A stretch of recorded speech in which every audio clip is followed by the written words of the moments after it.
ప్రజాపాలనలో భాగంగా అంతేకాకుండా ఎలక్షన్స్ ముందు మేము ఏదైతే తిరిగామో అప్పుడు చాలా ఇబ్బందులు ఎక్కడెక్కడ ఉన్నాయో అవన్నీ కూడా ఐడెంటిఫై చేయడం జరిగింది.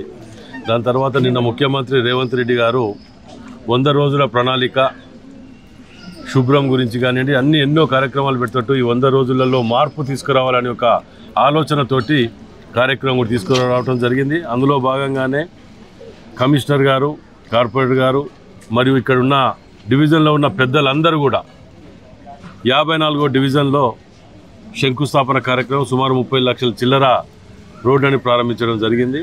మరి ఈ డివిజన్లో పూర్తి స్థాయిలో మొదట్లో గతంలో నేను కూడా ఈ డివిజన్లో ఉన్నవాడిని కాబట్టి ఈ డివిజన్లో ఉన్న ప్రతి సమస్యని పరిష్కారం చేయడానికి మేము పూర్తి స్థాయిలో ఫాలోఅప్ చేస్తున్నాం.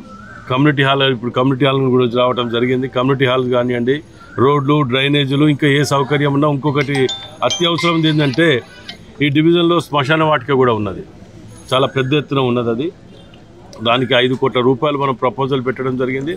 అప్రూవల్ ఈ వారం 10 రోజులలో దాని గురించి కూడా క్లియరెన్స్ వచ్చేది ఉంటే అది కూడా మనం కంప్లీట్ చేసుకోవాలని ఆలోచనతో పోతున్నాం.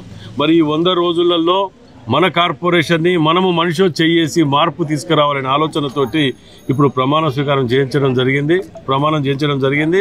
మరి మీరందరూ కూడా ప్రమాణం చేయటమే కాదు, దీన్ని ఆచరించవలసిన బాధ్యత కూడా ప్రతి ఒక్క పౌరునిపై ఉన్నదని చెప్పి మనవి చేస్తూ మనం హన్మకొండ మన కార్పొరేషన్ని మనం సరిదిద్దుకోవాలని, మనం మార్పు తీసుకురావాలనే ఆలోచనతోటి ముందుకెళ్తున్నాం.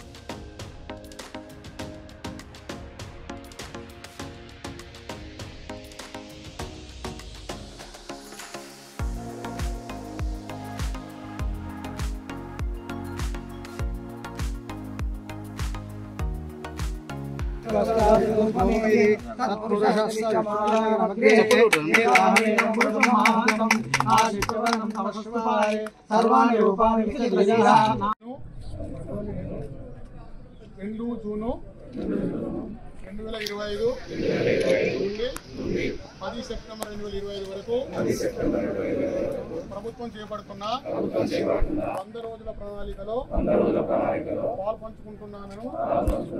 ఒక్క మార్పు అభివృద్ధికి మలుపు, ఒక్క మార్పు అభివృద్ధికి మలుపు నినాదంతో పట్టణంలో ఎంచుకున్న పారిశుద్ధం, మౌలిక సదుపాయాల కల్పన, ఆర్థిక వృద్ధి